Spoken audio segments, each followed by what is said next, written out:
Halo semuanya, selamat datang di saluran kurang 10 menit. Pada penjelasan kita kali ini, kita akan membahas sesuatu yang sangat menarik dengan judul Sang Squab Tak Kasat Mata, Mengungkap Misteri Bayi Merpati.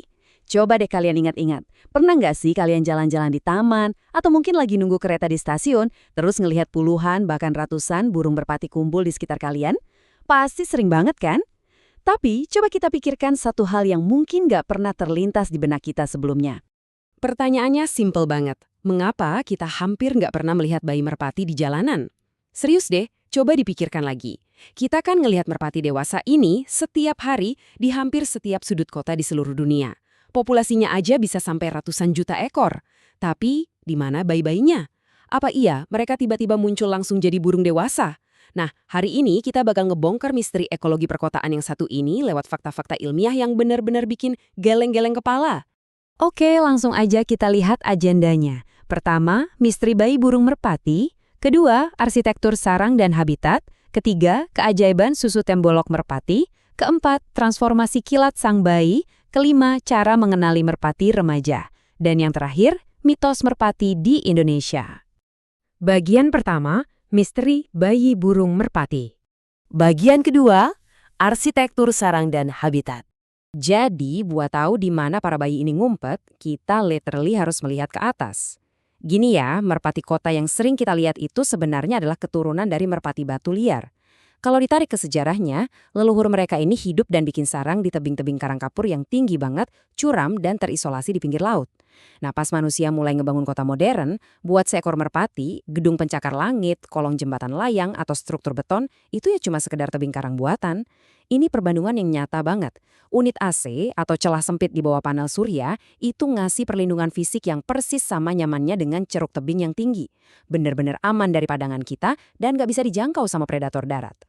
Dan karena dari dulu habitatnya di curug batu yang datar, merpati itu nggak perlu repot-repot bikin sarang berbentuk mangkuk yang rapih dan rumit kayak burung lain. Sarang mereka tuh kelihatannya kasar banget, cuma tumpukan datar dari ranting-ranting seadanya atau malah puing-puing sampah kota. Tapi, disinilah uniknya. Mereka punya inovasi yang agak aneh tapi jenius. Mereka pakai kotoran mereka sendiri. Yap, kotoran yang kayak asam urat itu pas mengering bakal berubah jadi semacam semen biologis yang merekatkan sarang supaya nggak gampang jatuh dari tepian yang sempit. Yang lebih keren lagi, khusus di Indonesia, merpati beradaptasi dengan nambahin daun nim atau daun mimba ke sarang mereka. Kenapa? Karena daun ini punya sifat antibakteri dan insektisida alami yang bisa ngelindungin bayi mereka dari parasit. Pinter banget kan? Bagian ketiga, keajaiban susu tembolok merpati. Oke, sekarang kita udah tahu di mana mereka sembunyi. Terus pertanyaannya, gimana caranya bayi-bayi ini bisa bertahan hidup terisolasi di atas sana?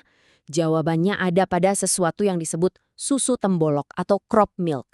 Ini tuh sebuah adaptasi fisiologis yang luar biasa banget. Nggak kayak mamalia yang ngeluarin susu dari kelenjar susu, merpati ini ngasilin sekresi padat di dalam tembolok mereka. Semacam kantong tempat nyimpen makanan di dekat tenggorokan. Kalau dilihat, teksturnya malah mirip-mirip keju cottage gitu. Dan ada satu fakta yang benar-benar bikin kaget. Ayah dan ibu merpati sama-sama memproduksi susu ini. Iya, kalian nggak salah dengar. Ayah merpati itu benar-benar ikut menyusui anak-anaknya. Luar biasa ya.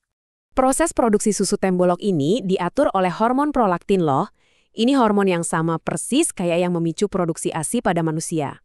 Kemampuan ini tuh ibarat kekuatan super biologis buat mereka. Kenapa bisa gitu? Karena kebanyakan burung liar lainnya harus nunggu musim semi atau musim panas, pas serangga lagi banyak-banyaknya buat ngasih asupan protein ke bayinya. Tapi merpati? Mereka sama sekali nggak peduli sama musim. Mereka bisa ngubah makanan apa aja, bahkan remah-remah roti atau sisa makanan nabati kita, jadi susu yang tinggi banget proteinnya. Makanya, mereka bisa terus-terusan berkembang biak sepanjang tahun, tanpa batas waktu. Nah, mari kita bedah nutrisinya lebih dalam. Profil gizi susu tembolok ini gila banget sih. Di hari pertama, isinya itu hampir 60% protein dan sekitar 30-38% lemak, dengan 0 karbohidrat. Jadi ini bukan sekedar makanan biasa, ini tuh ibarat bahan bakar roket buat sang bayi merpati. Nggak cuma itu, susu ini juga kaya akan imunoglobulin, yaitu antibodi buat sistem kekebalan tubuh, dan punya mikrobiota spesifik yang langsung menyuntikkan bakteri baik ke usus bayi merpati. Tujuannya buat ngelawan patogen-patogen jahat di kerasnya lingkungan perkotaan. Bagian keempat, transformasi kilat sang bayi. Asupan nutrisi level bahan bakar roket tadi ngembawa kita ke proses selanjutnya yang nggak kalah mind-blowing, yang sekaligus ngejawab misteri kenapa kita nggak pernah lihat mereka. Coba perhatikan angka 20 ini. Angka ini penting banget. Seekor bayi merpati yang biasanya disebut squab bisa ningkatin berat badannya sampai 20 kali lipat dalam waktu kurang dari sebulan. Bayangin aja percepatannya. Ini adalah salah satu laju pertumbuhan yang paling cepat di seluruh dunia burung. Dan seluruh proses spektakuler ini dari awal sampai akhir terjadi secara eksklusif dan super rahasia di dalam sarang mereka yang tinggi di atas sana. Yuk kita lihat lini masa transformasinya. Di hari pertama, mereka lahir dalam kondisi buta, super lemah, kulitnya warna merah muda, dan cuma punya sedikit bulu kuning yang tipis banget. Terus, masuk hari kelima, mata mereka baru mulai terbuka.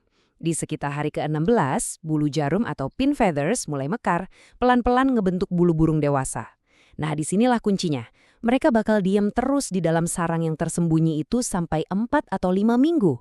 Baru deh, pas mereka nyentuh hari ke-30 dan akhirnya memberanikan diri lompat keluar dari sarang, ukuran tubuh mereka itu udah mencapai 95% dari ukuran merpati dewasa. Hal ini dengan cemerlang mengilustrasikan perbedaan strategi merpati dibandingin burung-burung kota lainnya.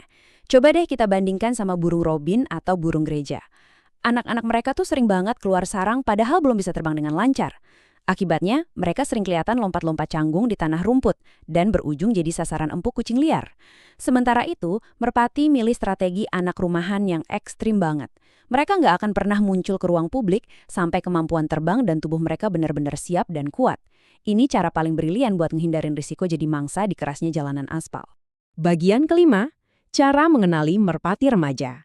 Nah, ini dia twistnya. Sebenarnya, kita tuh sering loh lihat burung-burung muda ini di jalanan, cuma kitanya aja yang gagal ngenalin mereka. Soalnya ukuran mereka udah sebesar burung dewasa dan mereka membaur gitu aja di kerumunan, kayak remaja yang lagi canggung-canggungnya. Tapi tenang, ini ada panduan praktis buat kalian. Lain kali kalian lihat kawanan merpati, perhatikan baik-baik. Pertama, cek matanya. Merpati dewasa punya mata warna orange atau merah terang, sedangkan remaja yang baru lulus dari sarang, matanya masih berwarna coklat keruh atau abu-abu pucat. Kedua, lihat cereknya. Itu tuh tonjolan yang ada di pangkal paruh mereka. Kalau merpati dewasa, warnanya putih kapur dan menonjol banget.